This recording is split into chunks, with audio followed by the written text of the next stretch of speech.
Hoy nos acompaña Álvaro José Llabrortra. Es ingeniero electricista de la Universidad Simón Bolívar, profesor universitario, gerente y consultor de empresas.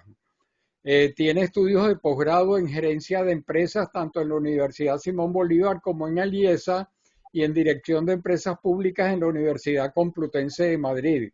Tiene 34 años de experiencia en el sector energético venezolano y colombiano, tanto en empresas públicas como privadas, desempeñándose en las áreas de planificación, de distribución, comercialización, distribución, aseguramiento de ingresos, desarrollo de negocios, planificación estratégica, proyectos mayores y energías renovables. Es profesor universitario de la Cátedra de Gerencia del Cambio y consultor de empresas, miembro de la Comisión de Energía de la Academia Nacional de Ingeniería y Hábitat, autor del estudio Transformando con Visión de Futuro, propuestas para la recuperación, transición y transformación de la industria eléctrica venezolana. Adelante, Álvaro. Bueno, ¿me escuchan bien? Sí, Muy buenos días y gracias, muchísimas gracias por la invitación. Bueno, comencemos. Eh, Vamos a estar viendo un poquito el panorama del sistema energético global para ver un poco en qué contexto nos estamos moviendo desde el punto de vista energético. Luego vamos a pasar por Venezuela en el contexto de la transición energética, algunos pronósticos de demanda y energía que lo que quieren es visualizar qué podría ocurrir en un futuro si hay una recuperación económica en el país, y luego transformando con visión de futuro, que son mis propuestas para, desde el punto de vista muy, muy desde el punto de vista estratégico de qué tenemos que hacer en Venezuela. En el trabajo que yo realicé, que fue nombrado anteriormente, pues ya hay muchas cosas mucho más específicas y planes y acciones a tomar.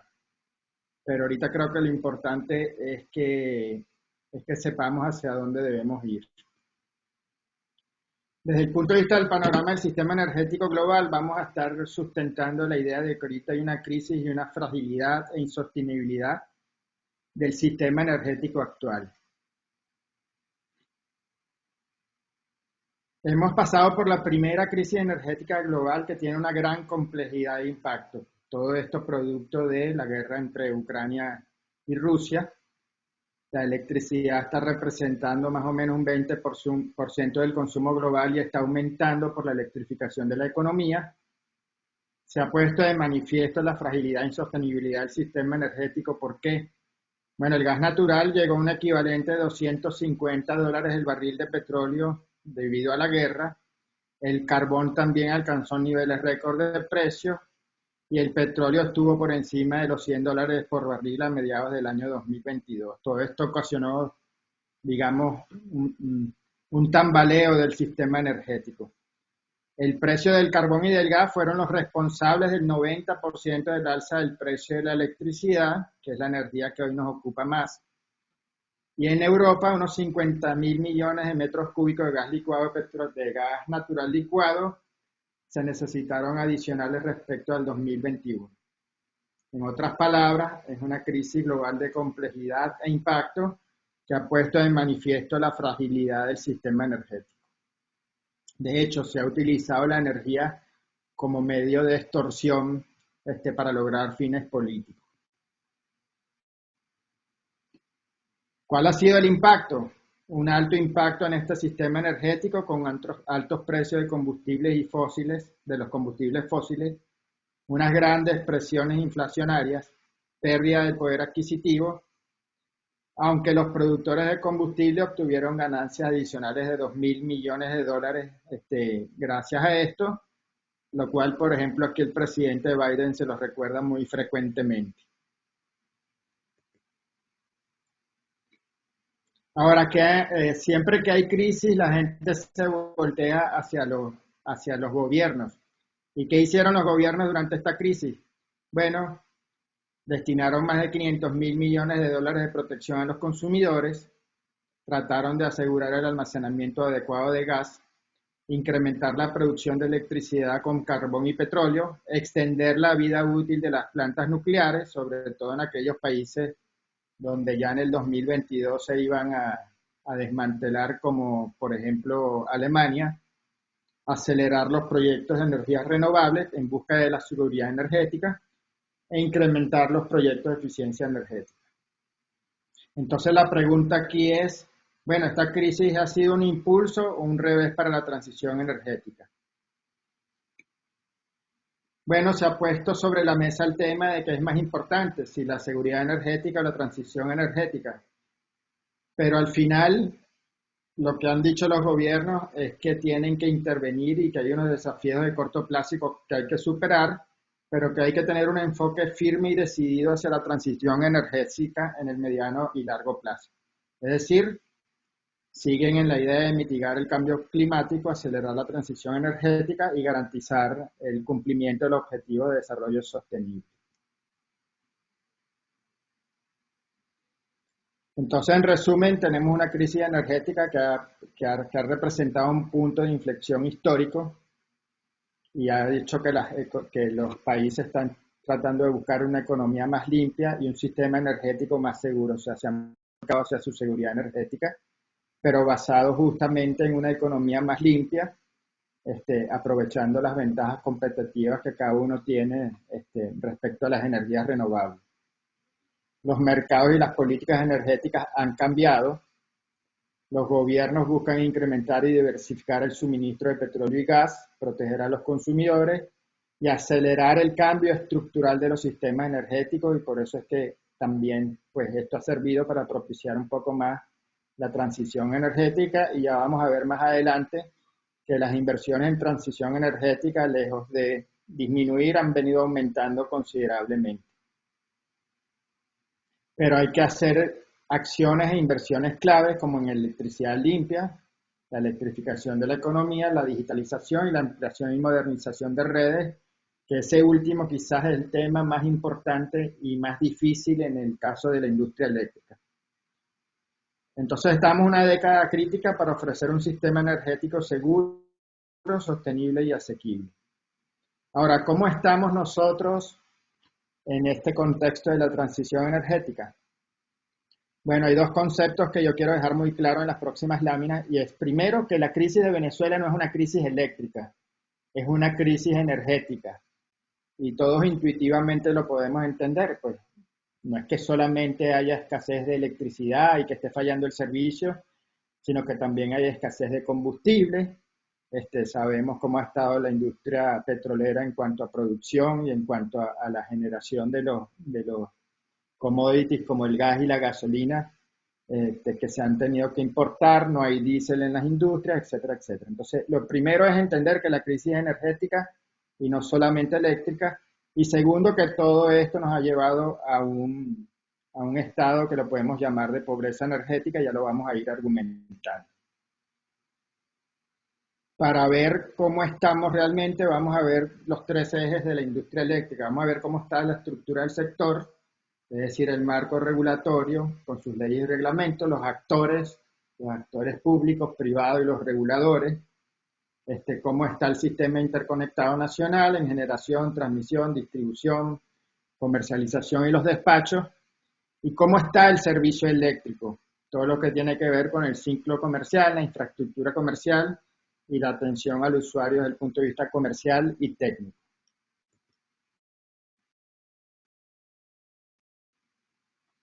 ¿Qué ha sucedido? ¿Cómo ha sido la evolución del marco regulatorio? Hasta el año 98 nosotros veníamos, de alguna manera, la industria eléctrica estaba bastante estable, tenía sus problemas con el tema ya de las tarifas, etcétera, etcétera, pero Venezuela se preparaba para la desregulación de la época con el modelo de desregulación de los años 90. Eso fracasó y caímos en una indefinición regulatoria que duró desde el 98 hasta el 2007. Todavía en el 2003 se promulgó una ley que todavía establecía que se iba a liberar el mercado de electricidad, por lo menos en generación, pero eso nunca fue implementado, y por eso es que toda esta etapa se llama de indefinición regulatoria. Se promulgaron leyes, pero no se aplicaron. Luego, en el 2007 vino la estatización y la reorganización con la nacionalización de la industria eléctrica.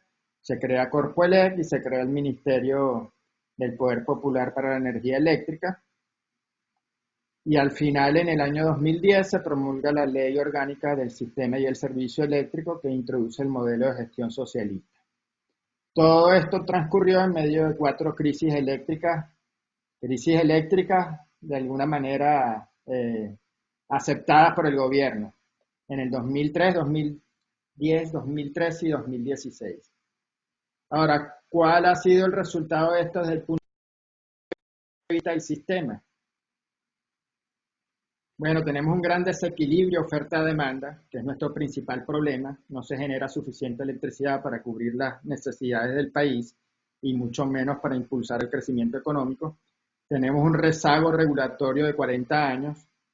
Ya incluso hay un estudio que revisa cómo ha sido el tema de la desregulación en todos los países del mundo a lo largo de estos 40 años y nosotros ni siquiera tuvimos esa experiencia.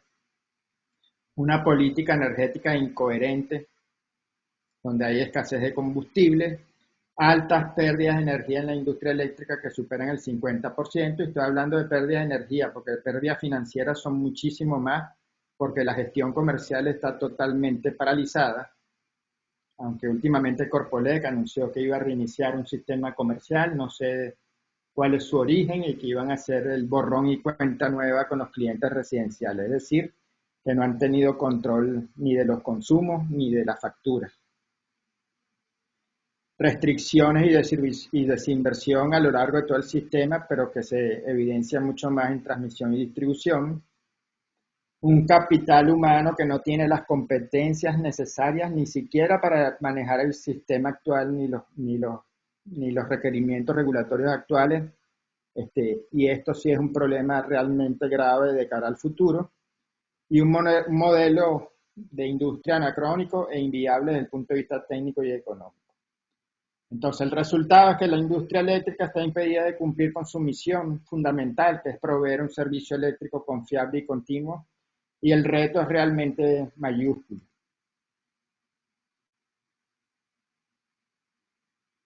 Aquí lo que quiero hacer notar es que desde el año 82 se comenzaron la desregulación de las industrias eléctricas. Ustedes ven en color azul cómo se fueron desregulando los países europeos y en color amarillo cómo se fueron desregulando los países en Latinoamérica. Venezuela, que ya estaba entrando tarde, lo iba a hacer en el año 99, y quiero que se fijen en el año 98 donde está Alemania, porque Alemania en estos últimos 20 años ha logrado unos avances realmente significativos y demuestra lo que se pudo haber hecho en 20 años en nuestro país. Aquí tenemos esa comparación. Ahí tenemos Colombia, Alemania y Venezuela. Colombia se desreguló en el año 94, me tocó trabajar en Colombia en un ambiente desregulado desde el año 98 hasta el año 2000, pero en el año 95 ya metieron el mercado mayorista y en el año 2021 ya tienen una ley de transición energética donde el gobierno dijo que no va a comprar más carros que no sean eléctricos a partir del año 2030, y ya se mandaron a instalar 30 estaciones de carga rápida para vehículos eléctricos en Bogotá. El caso de Alemania, como les dije, me gusta compararlo porque empieza más o menos en el año que íbamos nosotros a implementar la desregulación. Desregularon la industria del gas y de la electricidad, después crearon el Ministerio de Economía y Tecnología, vino el tema de la transición energética y también promulgaron otra ley ahora en el año 2021.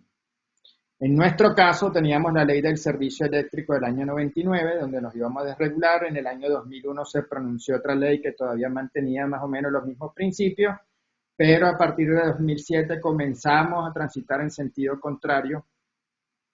Hoy en día tenemos un modelo de gestión socialista, una industria eléctrica nacional rezagada y unos proyectos de ley que desde el año 91 están sobre la mesa y no se han aprobado todavía.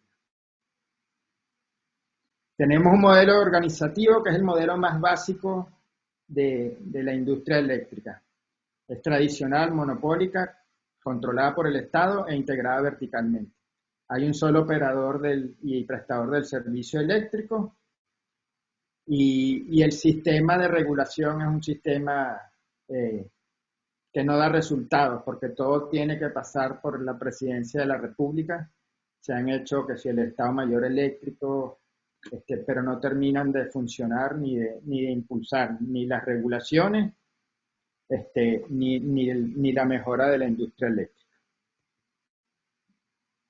¿Cómo ha evolucionado el problema más importante que es el desequilibrio oferta-demanda? Bueno, nosotros veníamos creciendo en demanda hasta el año 2013, donde se produjo la demanda máxima de 18.696 megavatios y a partir de allí pues ha venido decreciendo, hoy está en el orden de los 12.000, 12.400 megavatios, lo cual nos coloca a nivel del año 2001, es decir, 20 años de retraso y ha disminuido un 34% a partir de la demanda máxima. ¿Cuál es el problema? Bueno, del deterioro sobre todo del parque de generación con fósil, termoeléctrico. Tenemos unos 35.000 megavatios instalados, de los cuales 17.000 son hidro y termos son 18.000, más o menos un 50 y 50%, pero en cuando hablamos de capacidad disponible, solamente hay 20.000 megavatios, hay 20.000 megavatios indisponibles y 14.000 megavatios que no están, que son los que están disponibles, pero que no alcanzan porque la ubicación geográfica no está bien relacionada ahorita con la demanda. Tenemos mucha capacidad todavía en Guri, pero que no se puede exportar totalmente hacia el norte y hacia el occidente del país, que es donde se están presentando los problemas y donde todas las plantas fósiles pues están sin funcionar. Y solo tenemos capacidad para servir el 76% de la demanda, como lo podemos ver acá.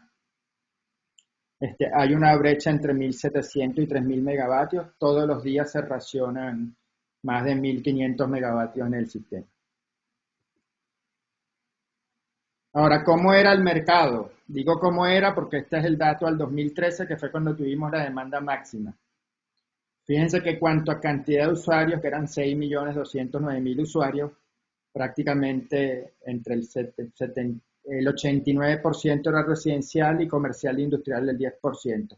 Pero cuando hablamos de lo que se facturaba, entonces ya la relación cambia.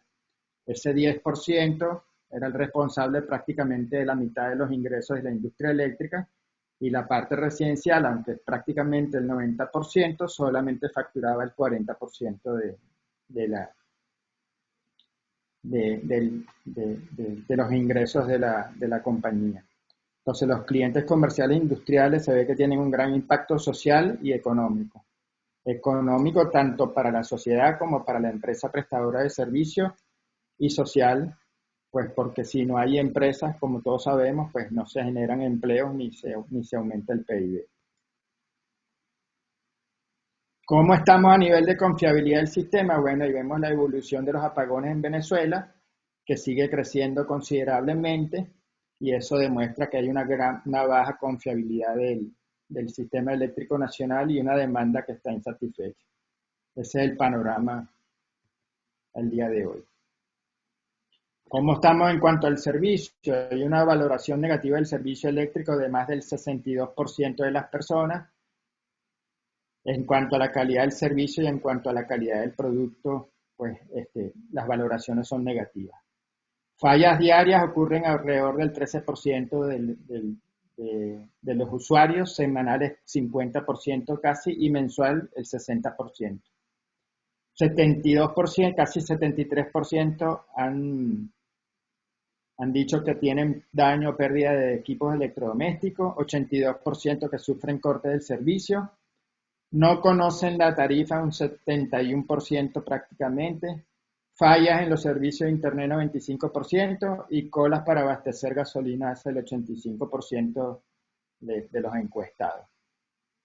Entonces tenemos una gestión comercial colapsada, una demanda insatisfecha y una crisis energética que es realmente evidente.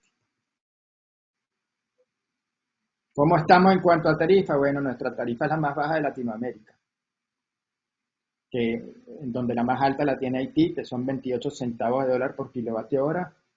Perú y Chile están por el orden de 15, Ecuador y Argentina por el orden de 7, y nosotros no llegamos ni siquiera a 2 centavos por kilovatio hora. Pero además tenemos grandes subsidios a la energía, no solamente a la energía eléctrica, sino al petróleo, al gas natural y a la electricidad. Esos subsidios representan alrededor del 16% del PIB y son mucho más de lo que se gasta en áreas prioritarias como salud, educación y vivienda, que como vemos son 3.9, 4.9 y 1.8. Entonces, mantener la energía subsidiada y además subsidios mal diseñados y mal aplicados, pues nos está conllevando a altos costos y al deterioro de las industrias. ¿Cómo estamos en cuanto a eficiencia energética? Bueno, la intensidad energética mide básicamente eso. ¿Cuánto consumimos de energía primaria por cada unidad de PIB que generamos? Entonces, vemos cómo Venezuela se ha venido deteriorando, que es el caso, es la línea roja, mientras otros países han venido aumentando su eficiencia energética. Entonces, nosotros prácticamente, por ejemplo, Colombia produce 2 veces más energía de la que producimos nosotros produce 2 veces más de crecimiento de PIB del que producimos nosotros con la misma cantidad de energía. Entonces tenemos un gran consumo de energía y poca generación de riqueza. El índice de transición energética, quise poner esta lámina para que veamos que no es que solamente mide cuántas renovables hay en el país, ahí se mide tres cosas fundamentales: la seguridad energética, el acceso a la energía, pero eso es en calidad, en seguridad y en acceso; la sostenibilidad ambiental, que mide la intensidad energética, emisiones de carbono, etcétera; y el desarrollo y crecimiento económico. Entonces esto es importantísimo también. Ahí se ve, por ejemplo, el subsidio de los combustibles, cuánto es la contribución al PIB y cuánto es la competitividad industrial. ¿Cómo está Venezuela? Bueno, por un lado, un estudio del Banco Mundial del año 2020 en 190 economías dice que para empezar un negocio estamos en último lugar, 190, lo cual impide nuestro desarrollo económico. En acceso a electricidad estamos en 174 de 190, permisos de construcción 175 y comercio transfronterizo 188. Y en el índice de transición energética en el año 2013 se empezó a medir más o menos en el año 2012-13, estábamos en el puesto 67, en el 2021 estábamos en el 111 y en el año 2022 estábamos en el 103. Estamos en el 103 no porque hemos mejorado mucho, sino porque otros han empeorado un poquito más. En el año 2021 solo estábamos detrás de Haití y Zimbabue. Entonces la crisis energética afecta el desarrollo económico y el bienestar social. Como podemos ver, cuando lo vemos en la región, en América Latina y el Caribe, estamos solamente por delante de Haití en el índice de transición energética. En conclusión, todo este camino nos ha llevado a un estado de pobreza energética, donde hay indisponibilidad del servicio, falta de acceso, el servicio es precario en muchas partes, y tenemos hasta migraciones internas producto de la falta del servicio en algunas regiones del país. Y ya ustedes saben también, gente cocinando con leña, etcétera, etcétera. Entonces lo que tenemos que decir es que el desarrollo económico y el bienestar social están comprometidos por la falta de energía, y no solamente por la falta de energía eléctrica, sino por falta de otros suministros de energía. Ahora, ¿qué podría pasar de aquí al futuro? Bueno, aquí se elaboraron un par de escenarios de crecimiento basados en el comportamiento histórico de la demanda y la energía, la situación actual de la infraestructura eléctrica, la correlación entre la demanda y el Producto Interno Bruto, los escenarios económicos de crecimiento de los organismos multilaterales, la evolución de crecimiento de países que han sufrido hiperinflación prolongada, la incorporación de capacidad de generación con renovables y el impacto de la pandemia en la demanda y el consumo. Como podemos ver acá, generalmente el crecimiento del PIB va unido a la demanda eléctrica y vemos cómo la demanda eléctrica reacciona en conjunto con el PIB. Pero en los últimos 2 años, ¿qué ha pasado? Donde ustedes ven esta gran diferencia. Bueno, que el PIB sigue disminuyendo, pero la demanda se mantiene un poco estable. ¿Por qué? Porque ya lo que queda prácticamente es demanda residencial. Es decir, una demanda base que no tiene fluctuación con la economía. Para copiar lo que dice un colega, estamos en una aldea eléctrica. O sea, lo que se consume es básicamente lo que se necesita para vivir. Y entonces el sistema eléctrico nacional realmente no puede soportar el crecimiento económico. Estas eran las estimaciones de demanda que había en el país. Una proyección de la CAF, que es la línea verde, unas proyecciones que se habían hecho en la industria eléctrica, el PDC en 2005-2024 bajo, que es la línea azul, el PDC en 2005-2024 alto, que es la línea anaranjada, el PDC en 2013-2019, que es la línea gris, y Corpoelec hace un año hizo una predicción, que es la predicción amarilla, que bueno, tiene unos crecimientos realmente optimistas. Pero ¿cómo se ha portado la demanda respecto a estos escenarios? Bueno, la demanda venía comportándose de acuerdo al PDC en bajo, que es la línea azul, ¿verdad?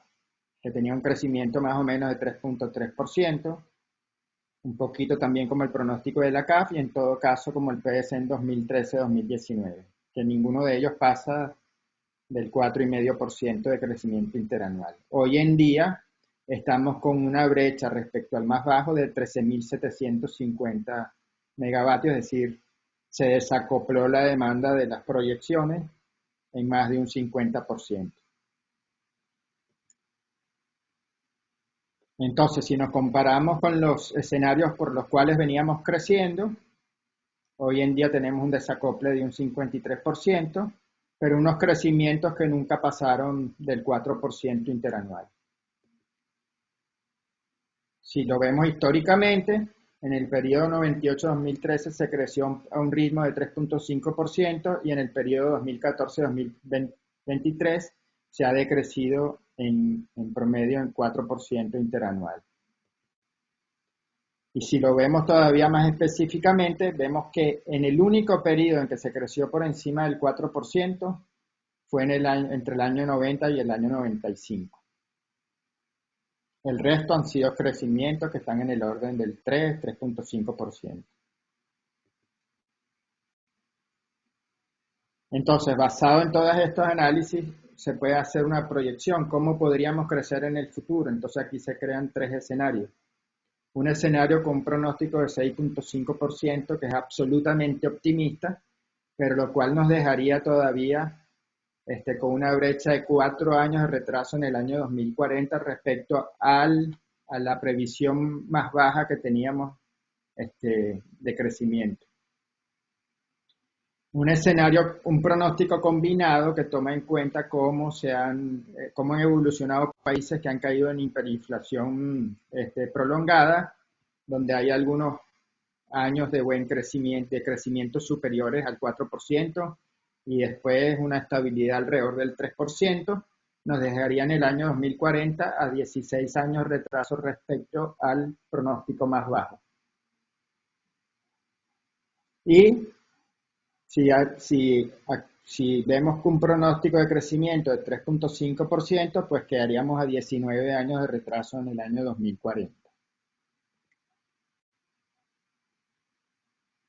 Eso en cuanto a la demanda. En cuanto a la energía, también el año donde se vendió más energía fueron 132 gigavatios hora, 132.000 gigavatios hora en el año 2013 y también ha caído estrepitosamente, lo cual nos ha dejado a niveles del año 2001, es decir, unos 22, 23 años de retraso, con una brecha de 44.000 gigavatios hora respecto al pico que tuvimos. Igual los crecimientos de la energía, si son un poquito más altos, pero en el periodo 98-2013 crecimos en promedio a 3,8%, y entre el 2014 y el 2022 hemos decrecido en 4,4% interanual. Había un pronóstico de energía que había hecho el Banco Interamericano de Desarrollo, donde decía que América Latina tenía que pasar de 1.552 teravatios hora a 2.970 en el año 2040. Y en el caso de Venezuela, teníamos que pasar de 118 a 191, pero ya se estimaba que la economía no iba a crecer tanto en Venezuela y que iba a crecer máximo a un ritmo de 1,8% interanual, dadas las condiciones que se estaban viendo en la economía y los temas políticos. Y entonces esta iba a ser la evolución de Venezuela desde el punto de vista de la... Fíjense cómo la brecha con Chile y Colombia se va cortando, que era la previsión hacia el año 2040. Hoy, por supuesto, esas brechas ya se acortaron y nos han ido superando ampliamente. Entonces la energía podría crecer de la siguiente manera, con un crecimiento de 2,5% aproximadamente, que fíjense que es mayor al estimado por el Banco Interamericano de Desarrollo, nos dejaría a 24 años de retraso en el año 2040. Y si ponemos un crecimiento un poco más alto de 3,8%, pues estaríamos a 16 años de diferencia con respecto a la estimación del Banco Interamericano de Desarrollo, que era la más pequeña. Porque esta línea negra es la tendencia que llevábamos hasta el año 2013.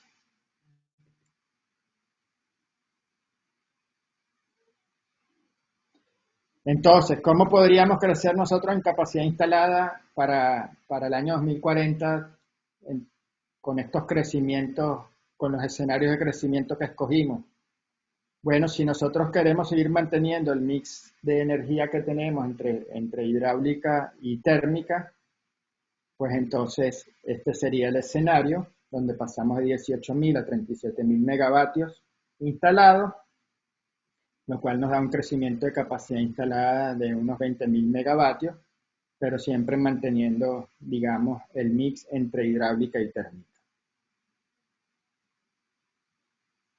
Yo me permití hacer otro escenario donde vamos incrementando pues la participación de renovables, pero esto es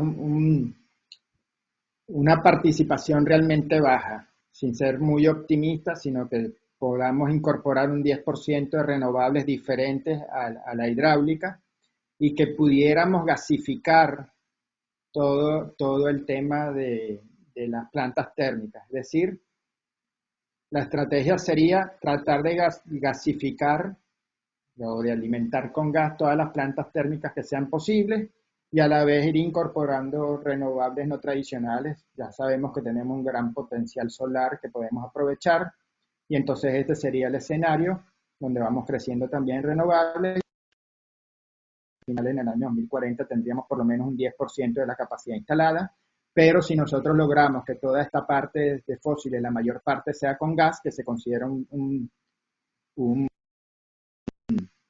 combustible de transición, pues estaríamos haciendo un buen trabajo. Aunque yo trataría de ser mucho más agresivo en el tema de las renovables. Bueno, entonces, ¿qué significa esto? Que nosotros tenemos que hacer un gran esfuerzo de transformación en nuestra industria eléctrica y eso entonces lo vamos a argumentar en la próxima parte. ¿Cuál es el panorama evolutivo de la industria eléctrica global? Bueno, la industria eléctrica tiene más de 100 años y son sistemas dinámicos y realmente complejos, pero hoy en día hay un sustituto competitivo para la red eléctrica, lo cual no se pensaba que iba a aparecer, que son los recursos de energía distribuida y el almacenamiento, el storage de energía. Tenemos unas tendencias como son los objetivos de desarrollo sostenible, el cambio climático y los recursos de energía distribuidos que han dado origen a la transición energética, lo cual ha tenido un gran impacto en la industria eléctrica porque si hay algo clave en la transición energética es la electrificación de la economía y del transporte.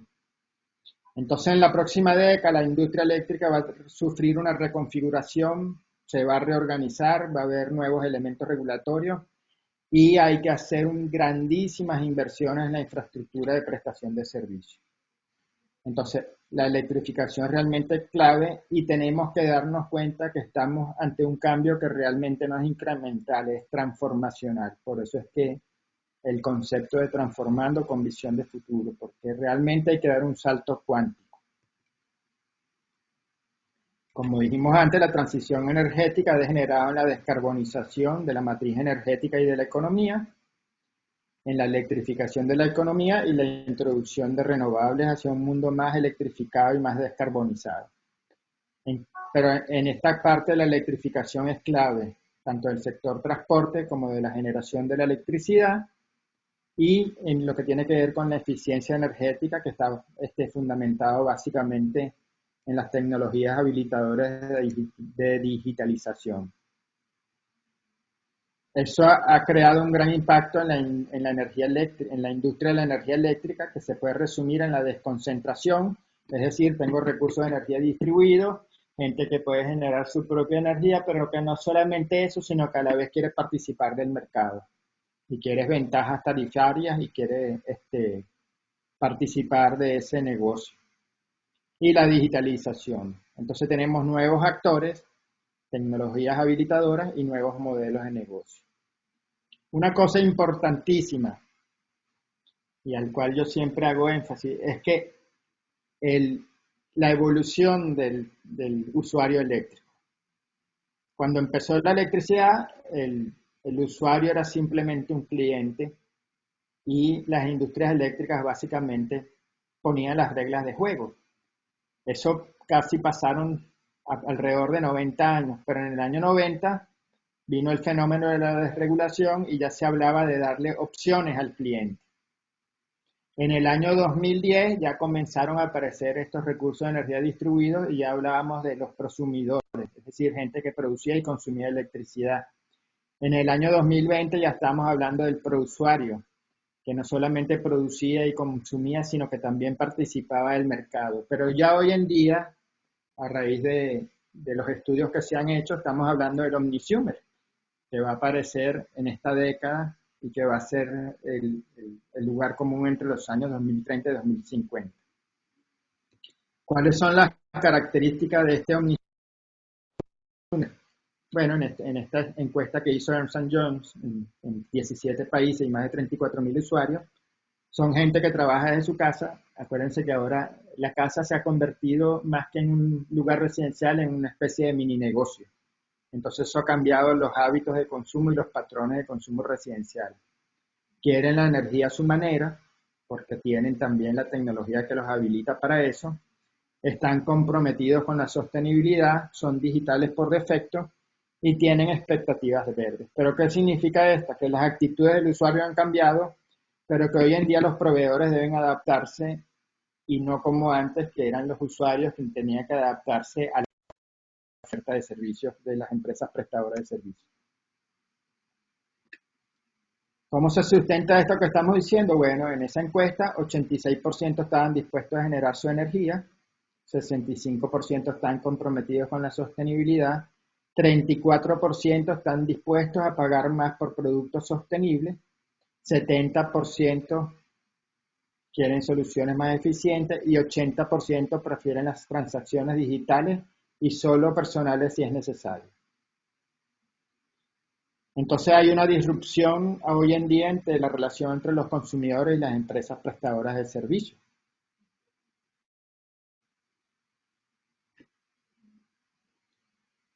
¿Cuáles son las características de OmniSumer? Él consume, produce, transporta, almacena, gerencia eficientemente su energía y gerencia y controla el flujo de intercambio de energía entre lo que él produce y lo que le compra a la empresa prestadora de servicios. Eso quiere decir que hay un nuevo ecosistema energético con nuevas motivaciones, opciones y actitudes.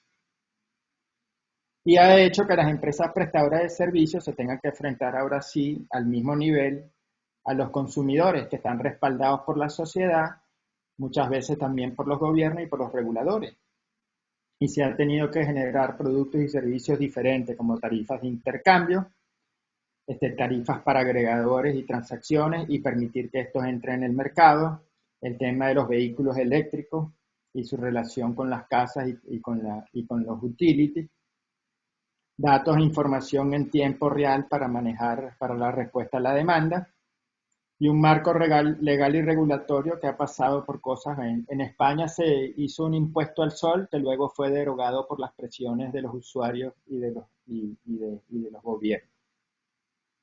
Entonces ahora hay una comunicación bidireccional, ya no es el utility que le dice al cliente cómo debe comportarse, cómo debe ahorrar electricidad, etcétera, etcétera, sino que en esta nueva relación él incluso quiere participar de ese mercado.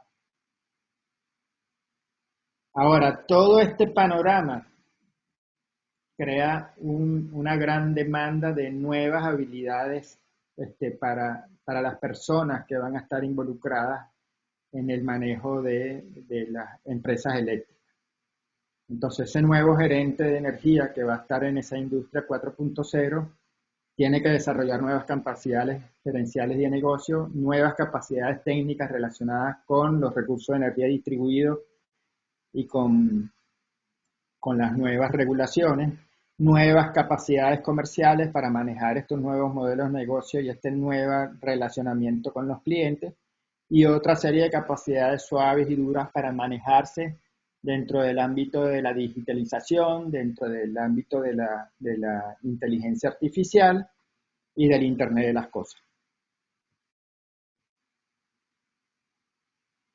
Entonces tenemos 4 tendencias claras que ha producido la transición energética en la industria eléctrica, que es la descarbonización, la digitalización, donde entra todo el Internet de las cosas, la inteligencia artificial, el almacenamiento de energía, los negocios digitales, la eficiencia energética y la respuesta de la demanda. Déjenme hacer un inciso aquí porque en este tema de las cuestiones digitales. El mundo está cambiando tanto que hoy la generación de criptomonedas está consumiendo mucho más energía de la que producen muchos países enteros. Entonces, esas son nuevas realidades con las cuales tienen que lidiar las empresas prestadoras de servicios. La desconcentración, como ya lo dijimos, todos los recursos de energía distribuidos y cómo se van a ir dispersando a lo largo del sistema.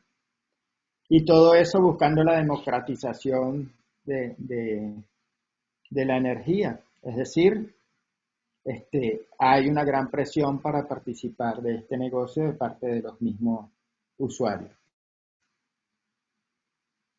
Ahora, ¿la transición energética se ha frenado o sigue en curso? Bueno, aquí podemos ver que se sigue invirtiendo grandes cantidades de dinero en la transición energética y que eso no cambió con los últimos acontecimientos.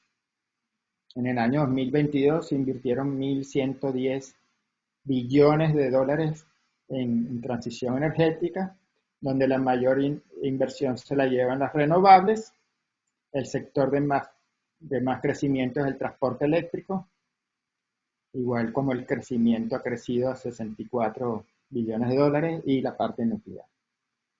Entonces la inversión ha crecido 450% en los últimos 10 años y en el último año 47%.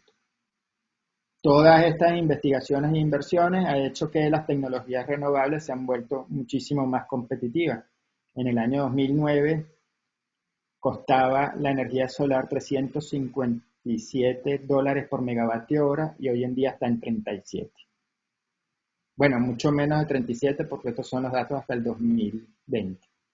Entonces ahí tenemos una idea de cómo se ha ido invirtiendo y cómo estas tecnologías han ido haciéndose cada vez más y más competitivas. ¿Cuál es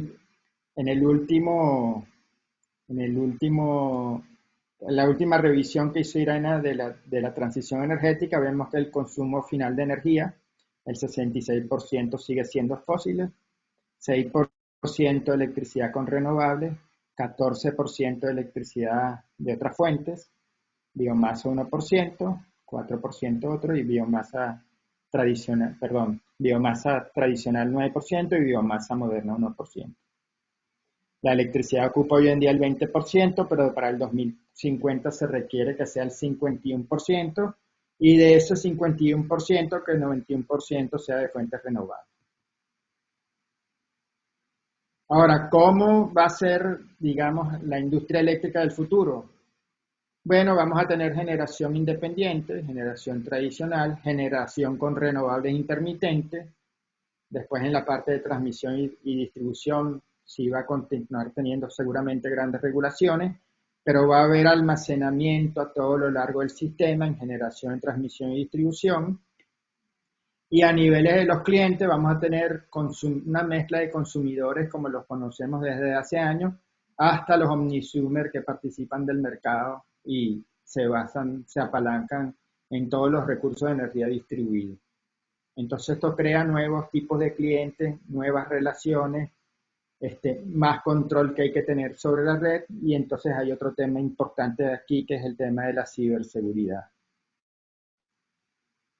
Esto es más o menos cómo se va a aparecer. Generación con renovables, generación convencional, mercado mayorista, almacenamiento, sistemas de transmisión y sistema de distribución, pero en distribución vamos a tener almacenamiento, sistemas de medición inteligente, microredes, agregadores, mercados minoristas, participantes del mercado y un usuario pues que genera, almacena y comercia su propia energía. Un intercambio bidireccional de energía, de dinero y sobre todo de información. Yo en el año 2018, en el documento que realicé, yo hablaba de que esto iba a ser el modelo futuro de la curva de demanda y generación, donde la base iba a estar con otras tecnologías y vamos a tener una parte eólica, una parte solar que funciona durante el día y una parte de baterías, porque siempre la industria eléctrica lo que más la daña o lo que más evitaba era tener los picos y valles de demanda. Entonces, la curva de demanda tradicional se parecía a un camello, como vamos a ver ahora a continuación. Pero lo que se buscaba era, digamos, aplanar la curva de demanda lo más posible para no tener que hacer inversiones adicionales innecesarias o para nada más satisfacer ciertos picos de demanda, porque esos eran activos que después se quedaban sin generar energía y sin generar dinero. Entonces era una inversión que se hacía solamente para los picos. Ahora, en aquella oportunidad, en el año 2018, todo el mundo me decía, pero Álvaro, eso está muy lejos. Bueno, entonces les traigo este argumento. Así es la curva. Este es el modelo que tiene hoy el operador independiente de California. Entonces, esta es la curva de carga tradicional que, como vimos, se parecía a un camello con un par de picos en el día y en la noche. En el año 2018 ya eso se parecía más a lo que llaman la curva del pato. ¿Por qué? Porque con la incorporación de tecnología solar y eólica y otro tipo de generación de electricidad en otros niveles, entonces ahora está la curva de carga que veía el sistema. Como pueden ver, durante el día baja mucho la demanda que ve el sistema. Ojo, no es que la demanda total sigue siendo esta negra, pero esta es la que ve el prestador de servicio. Y luego otra rampa. Entonces, lejos de evitar el valle se había pronunciado muchísimo. Pero, ¿qué está sucediendo hoy? Que incluso eso ya no se parece a un pato, sino se parece a un valle. Y se encuentra con el problema de que tienen que meter 13.000 megavatios adicionales en 3 horas cuando se recupera la demanda después de este valle, e igualmente aquí tienen que bajar 13.000 megavatios cuando está disminuyendo la demanda por la incorporación de tecnologías de generación renovable. Entonces, aquí hay un problema que hay que solucionar desde el punto de vista técnico, que hay que tener generadores de respuesta rápida, que no sean muy caros y que puedan atender a estos cambios bruscos de demanda sin que se comprometa el voltaje y la frecuencia del sistema. Ok, entonces en conclusión, hay una transición energética en el panorama global que tiene unos retos: el cambio climático, la crisis energética global, los desarrollos macroeconómicos y políticos, que como ya vimos la energía ahí, hemos visto cómo se ha utilizado como extorsión, Y hemos visto como un país como Estados Unidos se acerca a Venezuela con el interés de tener eh, acceso a la energía y al petróleo venezolano. Hay que ver el impacto socioeconómico de la transición energética, están las exigencias del nuevo sistema energético y por otra parte está el tema de la ciberseguridad. Eso sí, digamos a grandes rasgos serían los retos. Ahora, ¿qué debemos hacer nosotros? En Venezuela, pues mi propuesta es que nosotros tenemos que tener un marco estratégico en 4 ejes. Hay que rediseñar absolutamente el paradigma regulatorio. Ya vemos que tenemos las tarifas más simples, tenemos el modelo más simple, no hemos transitado ni la desregulación ni otras cosas, lo cual nos deja con 40 años de rezago. Y eso es importantísimo cuando vemos el capital humano que tenemos, que no ha tenido la oportunidad de tener estas experiencias. Tenemos que instalar la infraestructura habilitadora, que no solamente pasa por el tema de la generación para superar el desequilibrio oferta y demanda, sino que también pasa por el área de distribución, con tener un sistema de medición inteligente y toda esa parte donde estamos atrasados. Hay que adoptar nuevos modelos de negocio en la industria, como ya vimos, y hay que redefinir la experiencia del usuario, que hoy en día, como vimos, pues más del 60% está extremadamente insatisfecho con el servicio. Pero para esto hay que tener un enfoque holístico. Y el otro día conversábamos, bueno, pero es que ¿cómo se hace? ¿Qué es primero, el huevo o la gallina? Primero es un plan económico y luego es que va el plan eléctrico. Bueno, las dos cosas yo creo que hay que irlas haciendo en paralelo, pero evidentemente el crecimiento de la industria eléctrica y su modernización tiene que ir acoplado con el crecimiento económico del país.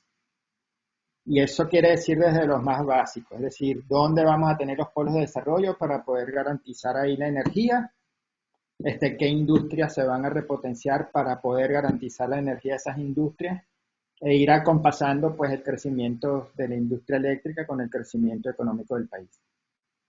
Pero lo que pasa es que todavía hay como planes muy genéricos, no hay unos planes específicos. Y también la industria eléctrica tendrá que tener una planificación, lo que se llama una planificación indicativa, es decir, dónde quiero los generadores, de qué tipo los quiero, de qué capacidad los quiero, dónde los quiero, para después poder proceder, en el mejor de los casos, a unas licitaciones internacionales, pero yo teniendo una idea de cómo es que voy a desarrollar el país. Y yo creo que ese es el gap que tenemos y el gap que nosotros tenemos que acortar, pero con este enfoque. ¿Cuáles son las dimensiones habilitadoras de esta transición energética? Bueno, las inversiones de capital, la regulación y el compromiso político, las instituciones y la gobernanza, la infraestructura del ambiente de negocio. Ya vimos que estamos en el último lugar como el peor país para hacer negocio. El capital humano, que tenga realmente las habilidades, las competencias y el conocimiento para estas nuevas realidades, y la estructura del sistema energético que realmente respalde el crecimiento. Entonces tenemos que hacer una planificación estratégica basándonos en todo esto. En cuál es el panorama desde el punto de vista externo, cuál es el panorama mundial y hacia dónde queremos ir. Y desde el punto de vista interno hay otro elemento al cual quiero hacer énfasis aquí, que es que nuestra visión de los servicios y de la administración pública es una visión absolutamente tradicional y arcaica. Entonces, eso tiene que ser parte del plan también, porque la visión que tenemos de los servicios públicos determina su modelo de gestión. Y si nosotros seguimos con la visión que tenemos ahorita, aunque hagamos grandes inversiones y aunque hagamos lo que hagamos, pues entonces la industria nunca será la industria que necesitamos y que vaya a impulsar realmente el crecimiento económico. ¿Cómo podríamos comenzar? Bueno, hoy mismo podríamos comenzar. Y mi propuesta para comenzar es que hoy en día podemos ir a un sistema, a un mercado mayorista de energía, nada más en el área de generación.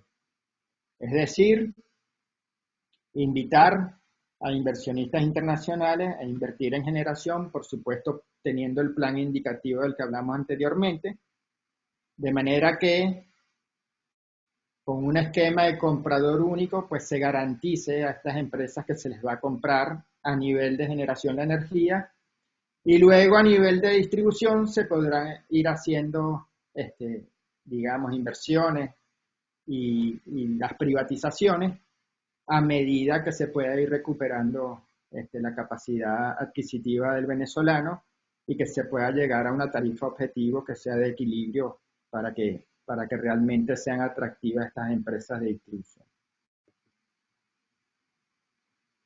En otras palabras, lo que se busca con transformar con visión de futuro es una mezcla energética óptima para sustentar el desarrollo y de acuerdo a las tendencias globales, abandonar estas visiones y modelos anacrónicos de desarrollo que sabremos que nos ha llevado a la pobreza energética, entender que estamos en una carrera, que se aceleran los cambios y que tenemos que establecer un equilibrio también en lo que es nuestra visión de vivir del petróleo y del crecimiento de otras áreas de negocio, como por ejemplo convertir a Venezuela en un hub energético que pueda adquirir también ingresos desde ese punto de vista. Y hay que incorporar las lecciones aprendidas durante todos estos años en los cuales no hemos participado de la evolución de la industria eléctrica. Entonces, este camino nos ha llevado a la pobreza energética, tenemos que hacer una disrupción con ese camino y tenemos que liderar los cambios para modificar el estatus que tenemos ahorita para poder lograr una industria eléctrica moderna y eficiente. Pero que cada uno de esos pasos nos lleve a esa industria eléctrica del futuro. Y esa es la base de lo que hablamos de transformar con visión de futuro. No hacer inversiones para ir a los modelos que teníamos hace 20 años. No, tenemos que hacer inversiones que se haga cada uno un paso pequeño para lograr esta industria eléctrica moderna y eficiente que pueda incorporar todas estas tecnologías y que pueda atender a los nuevos usuarios y transformarlos también. Algunas reflexiones. Bueno, tenemos una crisis energética global de gran impacto económico y social. Hay un nuevo paradigma de seguridad energética. La electrificación de la economía y la digitalización son claves para el futuro. Los cambios se están produciendo muy aceleradamente y el consumidor de energía ha evolucionado. Las empresas tienen que adaptarse, pero el capital humano con estas nuevas habilidades y competencias es vital. La pobreza energética nos ha dejado incluso un rezago regulatorio. Hay pobreza energética y tenemos un rezago regulatorio de más de 40 años en nuestra industria eléctrica. Estamos muy poco preparados para la transición energética y las realidades de la industria 4.0. Se requiere un cambio transformacional, no es un cambio incremental. Los recursos energéticos están disponibles. Nosotros sabemos que tenemos grandes recursos energéticos en el país y que no los hemos aprovechado en los últimos años de la manera más adecuada. Hay que tener una planificación estratégica y políticas energéticas coherentes. Y estoy hablando de políticas energéticas, no políticas eléctricas. Las decisiones de hoy pues nos tienen que llevar al sistema eléctrico moderno y sostenible del mañana. Esto es todo. Muchísimas gracias. Y si me Bueno, mira, Álvaro, aquí te hacen una primera pregunta que es,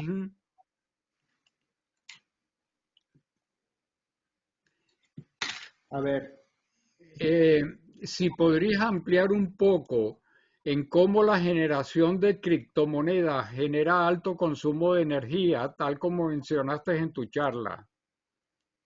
sí. Bueno, incluso podría buscar la lámina allí porque eso formó parte de otra exposición que yo hice, pero para generar criptomonedas generalmente se utilizan grandes cantidades de computadores que se mantienen encendidos durante todo, o sea, los 365 días del año y se requieren grandes cantidades de energía eléctrica para generar un Bitcoin. En el caso de Venezuela, por cierto, hubo una noticia por ahí donde se había instalado alrededor de 150 megavatios una instalación, nada más que para para generar Bitcoin. ¿Pero por qué? Porque en Venezuela, como la energía es tan barata, es un paraíso para generar Bitcoin. En otros países hay un equilibrio entre lo que gastas por energía y lo que ganas por la generación del Bitcoin. Cuando tú recoges todo lo que se consume de energía para generar hoy criptomonedas en el mundo, eso supera los 150 gigavatios al año. Ok. Imagínate, nosotros consumimos, ¿ah? Entonces, se consume más en eso de lo que consume. O sea, la generación de Bitcoin es como tener otro gran país bien desarrollado, consumiendo energía.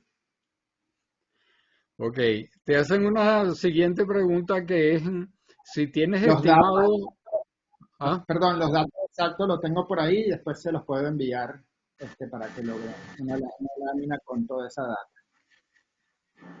ok, bueno, te preguntan si tienes estimados de inversiones anuales para iniciar la tarea de reconstruir el sistema eléctrico. ¿Cómo se pueden obtener esos recursos? Bueno, los estimados, se había hablado de que para comenzar se necesitan unos 20.000 millones de dólares en unos 5 años. Pero eso es básicamente para ir arreglando el sistema, ¿no? Y ahí generalmente eh, creo que hace falta una buena cantidad más para el área de comercialización,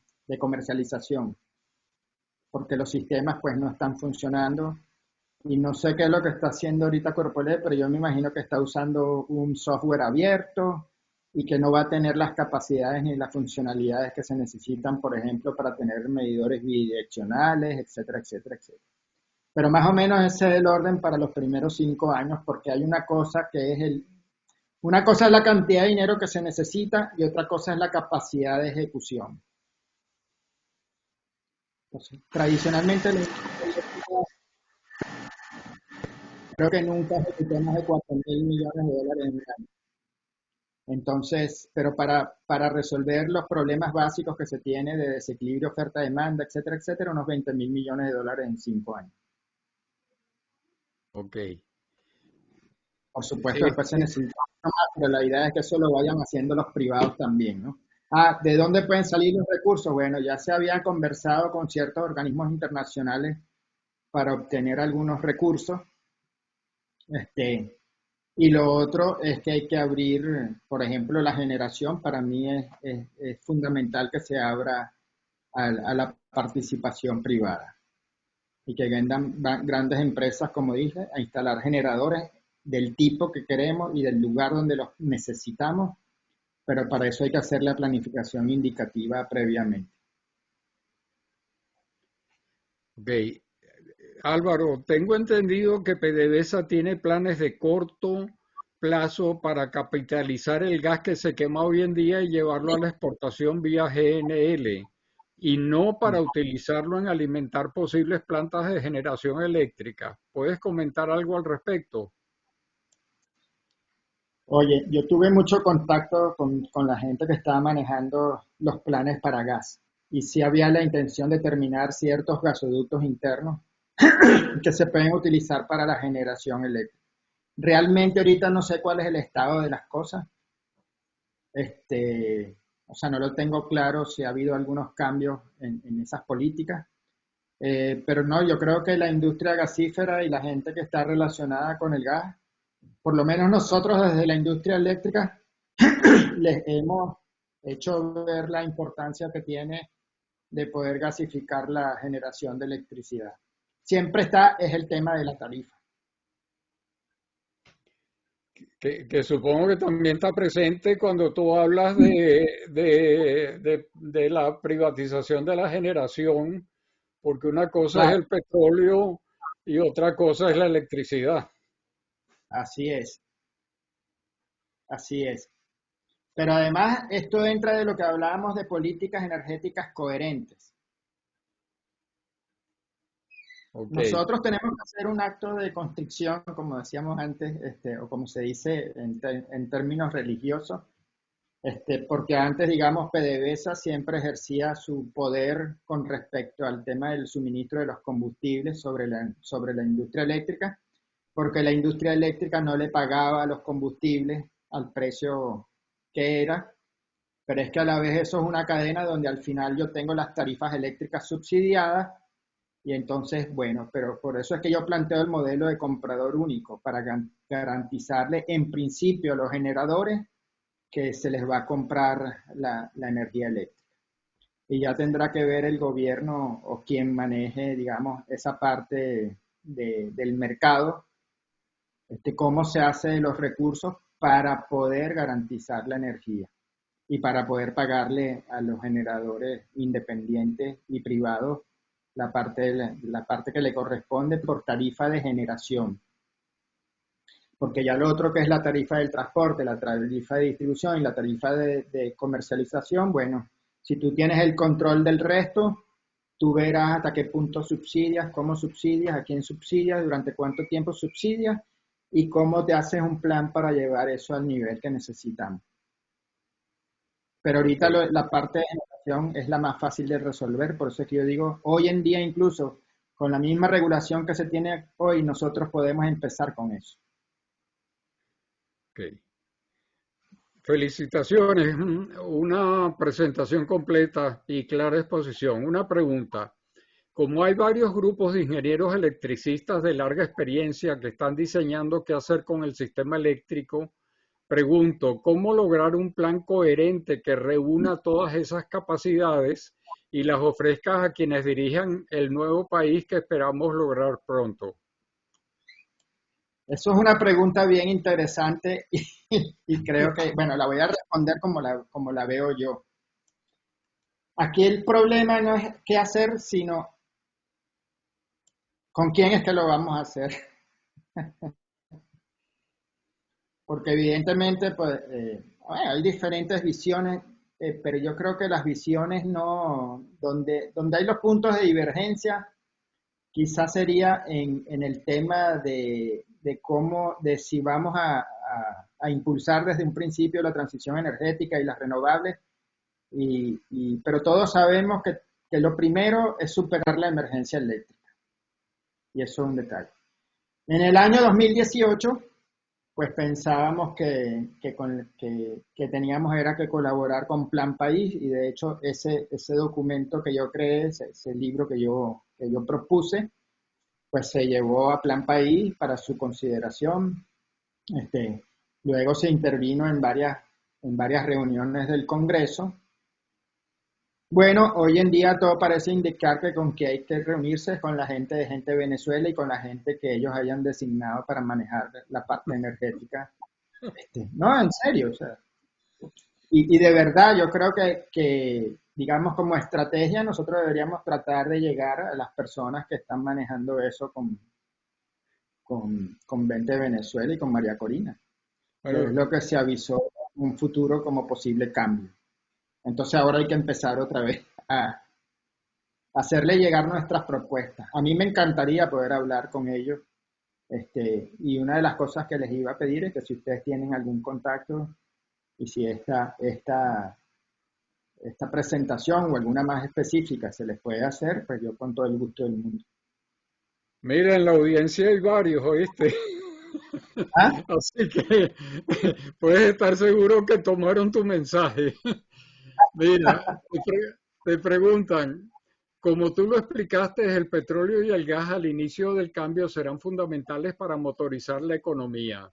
¿De cuál magnitud sería la inversión para levantar el sistema eléctrico de las áreas petroleras para reactivar sus operaciones? Uy, eso no tengo idea de cuánto sería el nivel de inversión, pero lo primero que tenemos que saber es dónde. O sea, ¿dónde conviene primero? ¿Dónde vamos a comenzar primero la recuperación? ¿Va a ser en el área de Occidente, en el área de Maracaibo, o va a ser en el área de La Faja, o va a ser todas las áreas conjuntamente? Generalmente, lo que ha sucedido en los últimos años es que estas petroleras que han estado interviniendo, ellos mismos ponen sus plantas de generación. Pero evidentemente lo que le conviene a la industria eléctrica si se puede saber dónde y cómo y cuánto se va a necesitar, pues hacer las inversiones necesarias para que eso se haga realidad.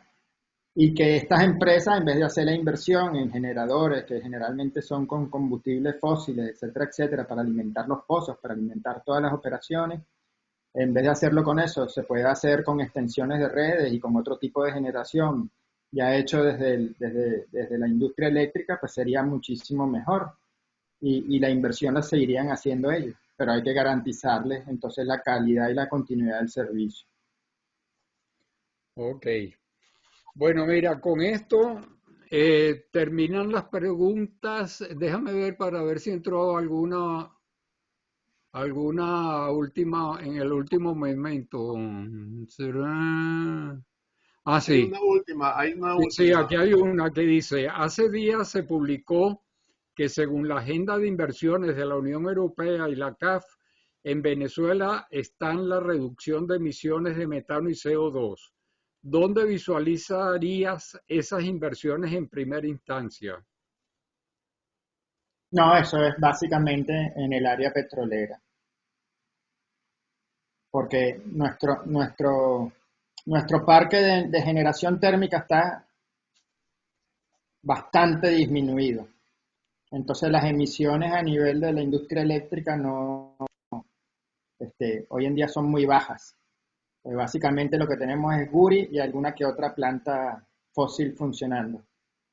Esas plantas fósiles, la inversión sería cambiarlas, como ya dijimos, a gas, aquellas que no estén operando con gas ahorita, y pero el resto de las emisiones vienen básicamente de la industria petrolera. Entonces Ok. ahí habría que concentrar esas inversiones. O sea, Bueno, en los ahora, consumos energéticos.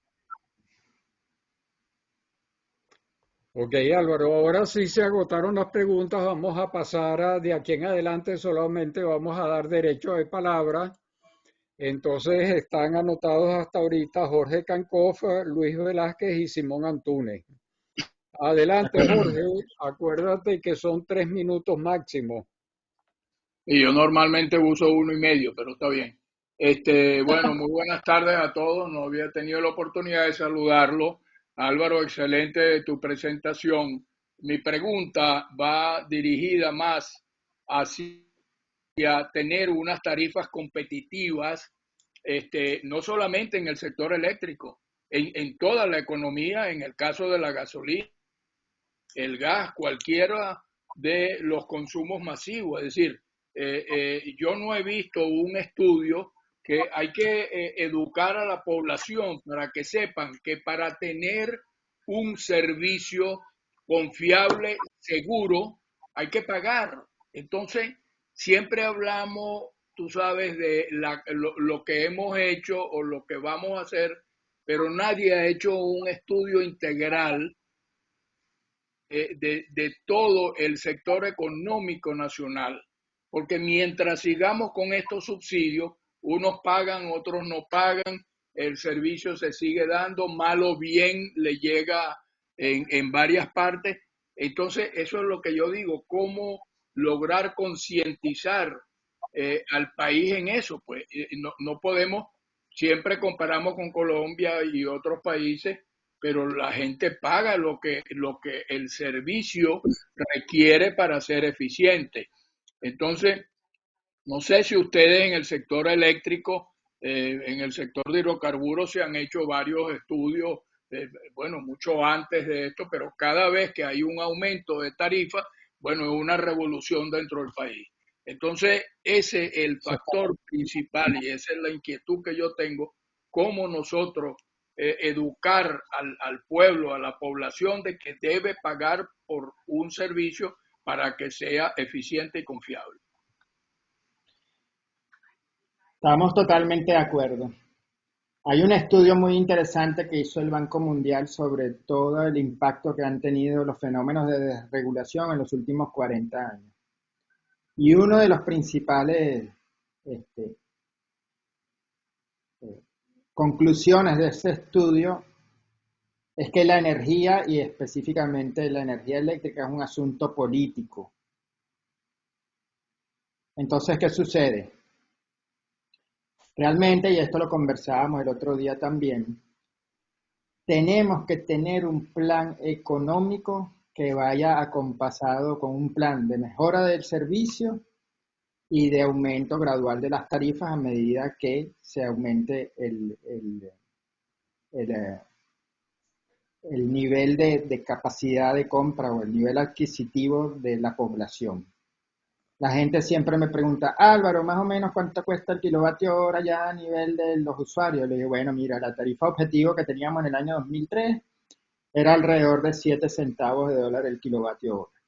Entonces yo te puedo decir que eso puede estar entre 7 y 12 centavos de kilovatio hora con algunas estimaciones a vuelo de pájaro que hemos hecho. De acuerdo al mix que tenemos de energía, etcétera, etcétera. ¿Cuál sería la estrategia ahí? Poner plantas que sean realmente económicas desde el punto de vista de generación de electricidad y como dije anteriormente, tiene que ir acompasado con el plan económico el tema de disminuir. Ya vimos que el 16% del PIB no se puede destinar a subsidios, eso es absurdo, eso quiebra todo. Entonces, la tarifa objetivo, bueno, entre 7 y 12 centavos de kilovatio hora. Ahora, una persona que, pongamos que sean 10 centavos, una casa promedio puede consumir 300 kilovatios hora al mes, eso serían $30. Entonces la gente me dice, no, pero la gente no puede pagar eso. Yo, tú me preguntaste cuánto costaba, no si la gente podía pagarlo. Entonces eso hay que acompasarlo. ¿Qué es lo que han hecho los países que han sido realmente eficientes en el tema de los subsidios? Bueno, hay que hacer una segmentación de los clientes y prácticamente hasta desde el punto de vista personal. En Colombia se manejan como 6 estratos de clientes residenciales y a cada uno se le da un tratamiento diferente. Y en países como España, por ejemplo, te hacen un estudio, te ubican en un estrato y te dicen, te vamos a dar un subsidio durante tanto tiempo. Porque en tanto tiempo tú deberías salir de este estrato e ir a otro. Entonces, ¿qué está pasando? Que siempre en estas charlas siempre nos olvidamos de la parte de comercialización. Y en la parte de comercialización va a ser fundamental que nosotros hagamos una segmentación de clientes, pero no al estilo tradicional. Es decir, residencial, comercial, industrial. Hubo un momento en que teníamos el residencial social, pero la tarifa que se diseñó era absurda también, porque los primeros kilovatios eran muy baratos, pero después si te excedías en 10 kilovatios hora, duplicabas el costo mensual del consumo eléctrico. Entonces hay que hacer un esfuerzo primero en segmentar realmente, diseñar bien los subsidios, que no sean unos subsidios eternos, sino temporales, y establecer muy bien cuáles son los criterios para aplicarlos y para dejar de aplicarlos, a medida que se va recuperando la capacidad adquisitiva de las personas y que vayamos mejorando el servicio también, pues, porque la gente estará más dispuesta a pagar por el servicio en la medida que sea continuo y confiable. Esto te lo digo de las experiencias propias que tuve en Venezuela, en la electricidad de Caracas y en Colombia. Y, por ejemplo, en la electricidad de Caracas tuvimos en una oportunidad la tarifa de discriminación horaria para los clientes industriales, con la idea de aplanar, de tener más consumo en las noches y sacarle más provecho a nuestras plantas térmicas, pues ofrecíamos una tarifa mucho más barata en las noches que en el día. Pero eso se eliminó también. Y entonces nosotros tenemos la tarifa más simple que hay en el universo, es decir, un costo de energía y en el caso de los clientes comerciales e industriales, una tarifa binómica de energía y de ¿cómo se llama? Y de demanda. No tenemos tarifas estacionales, por ejemplo, la electricidad que genera Guri vale igual si el embalse está bajo o si el embalse está lleno. Eso en muchos países no funciona así. En muchos países cuando el embalse está bajo cuesta más. Tú ves como en España la gente se dedica a lavar de noche. Lavan la ropa de noche porque saben que así digamos, obtienen más beneficio y pagan menos. Entonces, tenemos que enviar las señales de precio adecuadas, tenemos que segmentar los clientes adecuadamente, tenemos que diseñar bien los subsidios y que sean subsidios temporales, y a la par que se va mejorando la economía, pues lograr las tarifas objetivas. Siempre a mí me queda la pregunta que me he hecho en los últimos años, es cómo es posible que por ejemplo, bueno, si se haya aceptado, por ejemplo, que el tema de Fospuca ha aumentado las tarifas groseramente. De hecho, yo recibo alrededor de 3 llamadas semanales. Álvaro, que me aumentaron la luz, no sé qué. Yo le dije, no, lo que te aumentaron fue el aseo, revisa bien. Se ha logrado aumentar en algo la gasolina, ciertos servicios de internet. Bueno, y la gente los paga. Lo que pasa es que el tema de la energía es un tema muy susceptible. Y por eso es que ahí, pues, si no hay acompasamiento entre la parte política y la parte industrial y comercial y la gerencia de estos negocios, pues, no llegamos a ninguna parte. No puede ser el Estado, o mejor dicho, no puede ser el gobierno el enemigo de las empresas petroleras y eléctricas, sino que tiene que ser el que de alguna manera pone una balanza. Y entonces eso, bueno, en los últimos años en Venezuela no se dio y ahorita mucho menos. Bueno, Eso sería más o menos. Ok. Tiene la palabra Luis Velázquez. Sí, muy buenos días a todos. Muchísimas gracias, Álvaro, por esa presentación. Me gustó mucho la parte de cómo ves tú el futuro. Esa parte me fascinó, está muy, muy interesante. Y sobre todo por el término que ahora voy a adaptar a mi léxico, que es la planificación indicativa, porque Claro, tiene mucho que ver con lo que dijiste, es que pues se tendrá que instalar generación eléctrica donde se necesite. Y eso claro, puede estar alineado con los planes de Vente Venezuela y de María Corina de una industrialización que deberá ocurrir en el país para que Venezuela arranque y trate pues de generar muchísimos empleos. Y la única manera sería con una industrialización a gran escala, con industrias nuevas, con reactivando las viejas, etcétera, ¿no? Pero también te quería leer de un folleto que sacó Vente Venezuela, donde uh-huh, María Corina explica cuáles son sus ideas en los planes económicos y energéticos.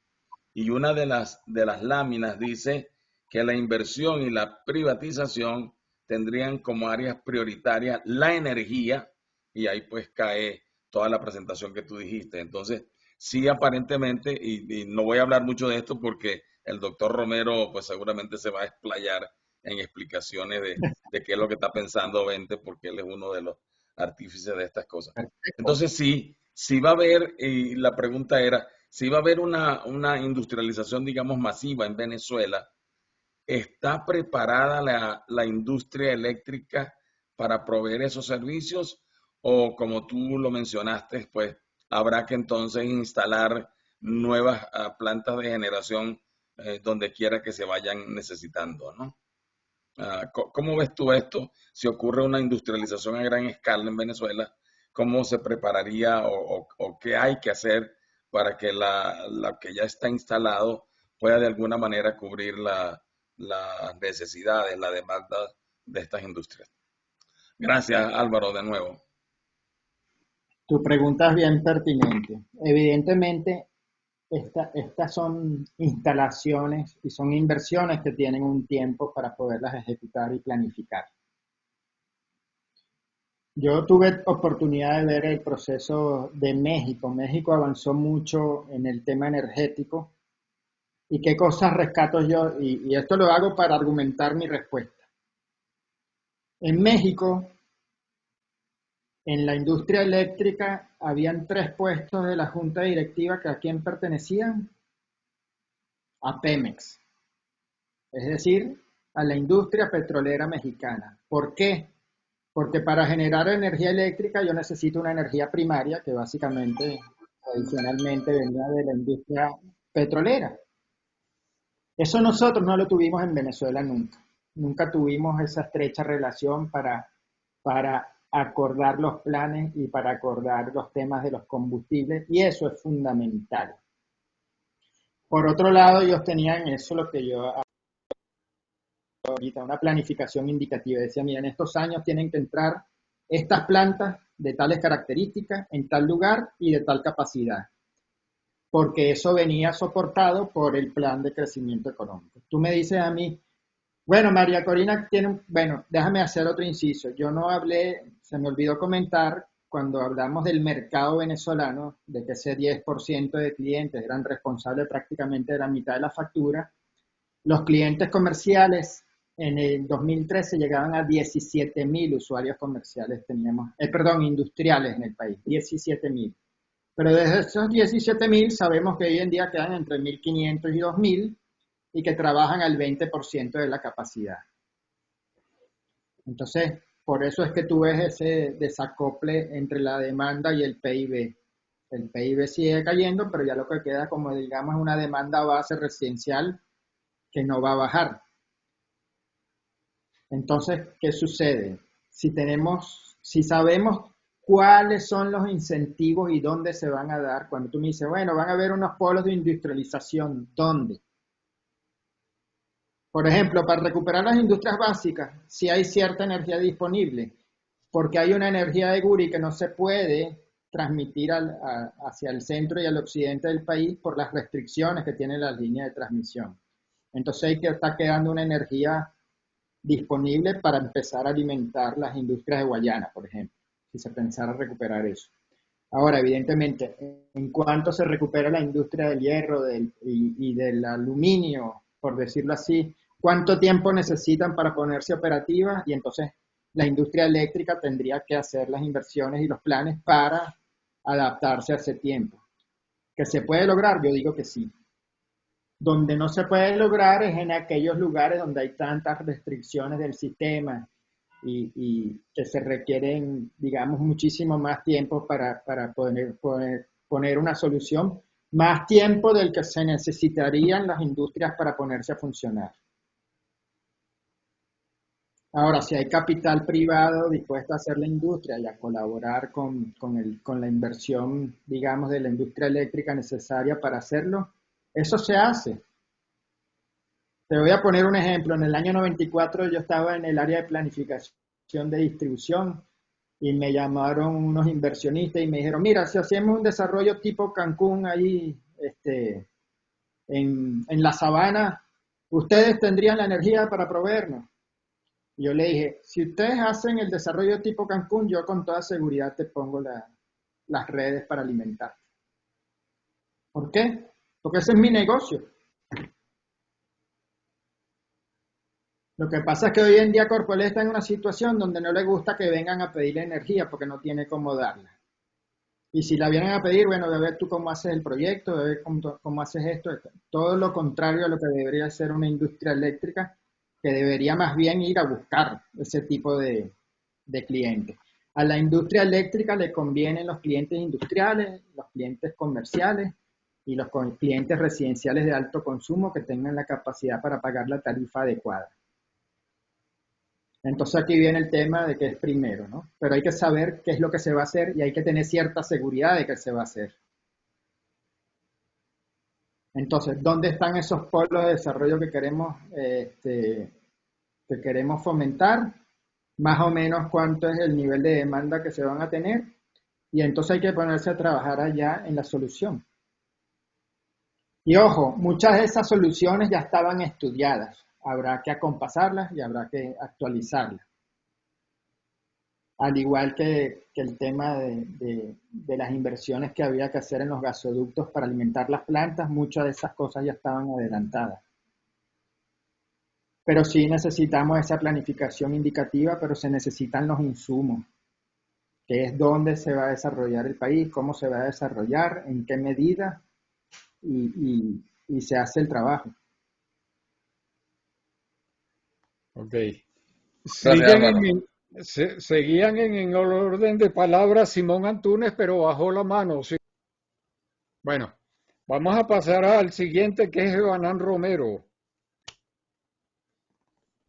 Ahí tienes al propio del equipo de María Corina, Álvaro. Oh, qué bueno. Evanán, micrófono. Evanán, micrófono. Ya lo abrí, lo que pasa es que Ah, yo soy decente y lo apago. Está bien. Bueno, Álvaro, disfruté mucho tu exposición, me perdí la primera parte, pero pude captar el mensaje bastante positivo que tú muestras en tus láminas. Obvio que las voy a revisar después con la grabación. No voy a extenderme mucho porque Eduardo me tiene programado, creo que es para el 25 de agosto, hacer una breve exposición de lo que el 20 Venezuela y el programa de María Corina contempla en estas áreas económicas y energéticas, sobre todo. Voy Ok. solo a hacer algunas referencias, algunas preguntas. En el caso que tú preguntabas de electricidad, pues ahí está Miguel Lara y José Aguilar, que son los que manejan ese tema dentro de lo que llamamos el grupo de energía. Ellos han estudiado todos estos temas, tú los debes conocer, pero siempre estamos buscando refuerzos. Ojalá que te animes. Tú estás en Caracas, ¿cierto? Tú no estás fuera, Álvaro. No, yo estoy en Missouri. Ok. Bueno, está cerca de José Aguilar, que está en San Luis, Missouri también. Bueno, Siempre me han dicho que él está por estos lados. Yo estoy como a 3 horas de San Luis, pero me encantaría reunirme con él. Si nos sí, conocemos, por supuesto. Pues yo soy claro. también parte del Sí, grupo Zuluaga. muchos de estos temas, aquí es que ella está pidiendo presencia física y corporal en todos estos planes porque las cosas se están poniendo muy dinámicas y la mayoría estamos, yo estoy mitad y mitad, yo acabo de llegar ayer de Venezuela, de Caracas, y la Ujú. otra mitad está por pantalla, está virtual, ¿no?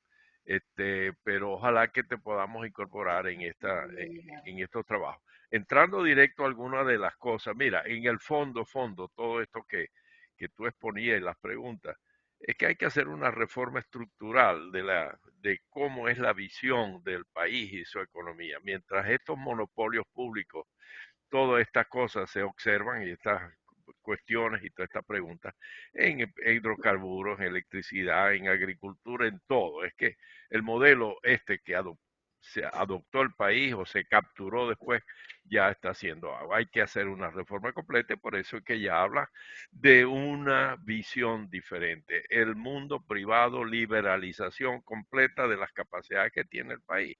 Y esto, bueno, cuando hablamos del problema de la electricidad y de la termoelectricidad, allí obviamente que hay que acabar con el monopolio que hay en el gas natural. El PDVSA gas es una figura que ya no tiene ninguna justificación. Le toma el gas a las europeas que no les pagan, ya amenazaron de irse las grandes Eni y Repsol, entonces salieron en carrera, quédense que les voy a dar barriles de crudo, yo se los voy a quitar a tantos enchufados y se los doy a ustedes, y esa lucha está permanente, porque el Evanán, modelo, se te venció el tiempo. Si quieres, pide bueno, la ok, palabra o otra me da vez. un chance después, pero las Ok, preguntas te eran, anoto. Solamente falta uno que es Jorge. Te anoto después de Jorge. por eso yo me reservo para el 25 de agosto y me quedo tranquilo, Eduardo, no te preocupes. Ahí no tienes límite. No, pero Adelante, Jorge. Adelante, Jorge, para que pueda hablar Evanán otra vez. No, sí, rapidito, no, basado en la pregunta que hizo Luis Velázquez, Álvaro, esa Ujú. experiencia de la compra de generadores en no digo dictadura, porque ni siquiera es dictadura, una banda de maleantes que han secuestrado el país, esto lo he repetido mil veces, pero hubo Sí. ya esa experiencia. Ahora tú tienes información, qué pasó con todos esos generadores. Creo que era inclusive la época que estaba Chávez y estaba Lee Rodríguez ahí y el otro Rafael Ramírez, que seguro que se lucraron con todo eso. Entonces, Mi pregunta es si tú tienes experiencia, ¿qué pasó con todos esos equipos? ¿Se perdieron? ¿Son recuperables? Porque esa experiencia ya se ha hecho de generar electricidad en aquella zona donde no puede llegar la electricidad en forma ya sea del GURI o por los sistemas tradicionales. Bueno, sí tengo experiencia y sí tengo algo de información hasta donde estuve. En generación distribuida, eso es una solución, como tú bien lo dijiste, para lugares donde no llega la electricidad. Pero en ese caso lo que preló fue que se les dio el negocio a los cubanos. Les instalaron alrededor de 1.100 y pico megavatios de generación distribuida. Esas son pequeñas máquinas, pero que además funcionan ¿con qué? Con diésel. Entonces llegó un momento en que había que tener como 100 gandolas diarias de diésel transitando por el país para poder alimentar esas pequeñas plantas. Entonces, ¿qué es lo que pasa? Que la planificación estuvo mal. Ese tipo de soluciones básicamente funcionan cuando son pequeños caseríos, pequeñas cosas que ellos mismos autogestionan, digamos, la operación y el mantenimiento de esas plantas. Si tú imagínate, para llegar a 1.000 megavatios son más o menos, son unas cuantas máquinas ubicadas en diferentes lugares.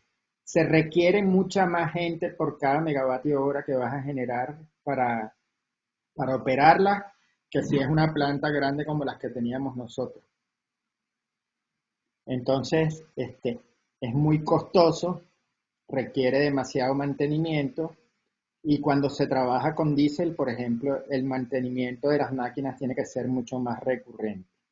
Eso no solamente pasó en Venezuela, pasó también en Haití, donde también Venezuela donó alrededor de 90 millones de dólares para hacer plantas de generación distribuida, que después se las tuvieron que dar a unos coreanos para que las administraran, porque era un desastre y había sido también un desastre desde el punto de vista ambiental. Entonces, conclusión, esa solución no estaba adaptada al problema. Se han debido usar esos recursos en otro tipo de plantas, en lugares donde puedas tener una planta de gran capacidad, con otro tipo de combustible, y que realmente pudiera sacar la energía hacia los lugares donde se necesitan. Porque ¿cuáles son las dos grandes decisiones que tiene una planta de generación? Es energía primaria para generar la electricidad, si hay la disponibilidad, y si hay la oportunidad de sacar la potencia hacia los centros de consumo. Entonces, por ejemplo, a mí la gente me habla de planta centro. Planta centro yo puedo decir, mira, desmantélala, pero el lugar, ese es un lugar geográfico donde es necesaria una planta para la estabilidad del sistema y para servir las cargas importantes que hay ahí en esa área desde el punto de vista industrial y desde el punto de vista petrolero. Entonces, ese lugar no se puede perder. Lo que hay es que ver es cómo se hace una planta y se mantiene de verdad bien. Y por otra parte, bueno, yo sí tengo que decirte que un buen día llegué a una reunión de junta directiva y me encontré, esto ya era la época de Ali Rodríguez Araque, y me encontré que habían 3 cubanos sentados en la junta directiva sin nombramiento, sin nada, etcétera, etcétera. Y entonces se empezaron a tomar decisiones que realmente nos llevaron a la ruina del sistema eléctrico. Entre ellas la asignación, acuérdense que él decretó una emergencia eléctrica que todo el mundo le decía que ¿cuál emergencia? Que fue lo mismo que hizo en la industria petrolera. Él llegó a la industria petrolera, una emergencia, entonces me dan toda la plata, yo designo quién hace y quién no hace, y lo mismo hizo en la industria eléctrica, y entonces vinieron estos contratos con Derwick, etcétera, etcétera, que fueron una gran estafa al país. Y se contrató gente para hacer ciertos trabajos importantes, como por ejemplo en la presa, ¿cómo que se llama? La presa que no se ha terminado, ahora se me fue el nombre. Uribante. No, en el Guri, el downstream Guri. No. Sí, pero Tocoma. Tocoma. Bueno, le dieron la parte, digamos, de las máquinas y todo eso a una empresa argentina y entonces habían problemas para el diseño y para la instalación y una cantidad de problemas adicionales. Entonces, ¿qué ha faltado? Gerencia. Y eso es una cosa importante. Mi experiencia en los últimos años que tuve en Corpolet luchando contra corriente, había un desprecio a la actividad gerencial, y ustedes lo habrán vivido en la empresa petrolera. Desde el año 2007 que llegaron a la empresa, o que hicieron Corpolet, se congelaron los sueldos de toda el área gerencial, congelados. Y hasta el año 2016 seguían congelados. Y entonces tú tenías una empresa donde nadie quería ser gerente. La gente quería llegar a coordinador y si le ofrecías un puesto de gerente te decía ni de broma. Entonces ahí tenemos la respuesta de lo que es despreciar la actividad gerencial, no darle su debida importancia y entonces suceden cosas como las que sucedieron. Esas inversiones en máquinas que al final eran máquinas de segunda mano, etcétera, etcétera, ya están todas dañadas. Entonces, durante esa emergencia de Eli Rodríguez era que se designaron 5.000 millones de dólares, de los cuales el país hoy no está disfrutando absolutamente nada. Todo lo contrario. Lo que hemos visto es el deterioro de todo el asunto.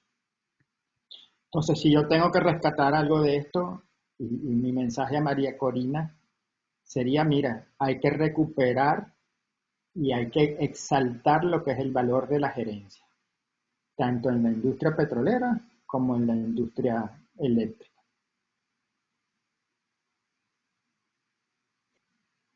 Bueno, ahora sí, Evanán.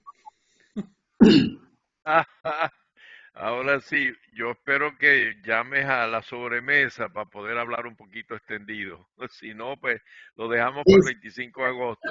Declara la sobremesa y entonces pasamos Ok, ahí. Porque tú eres perfecto, muy rígido. Ok. perfecto, sí, Ya, así pasa, sobremesa. así pasa el control a Carlos, que es más flexible. Adelante, Carlos. Bueno, vamos a Bueno, cerrar formalmente la presentación, Álvaro. Muchas gracias por este webinar tan interesante y tan completo y didáctico y que necesitamos conocer. Te lo agradecemos.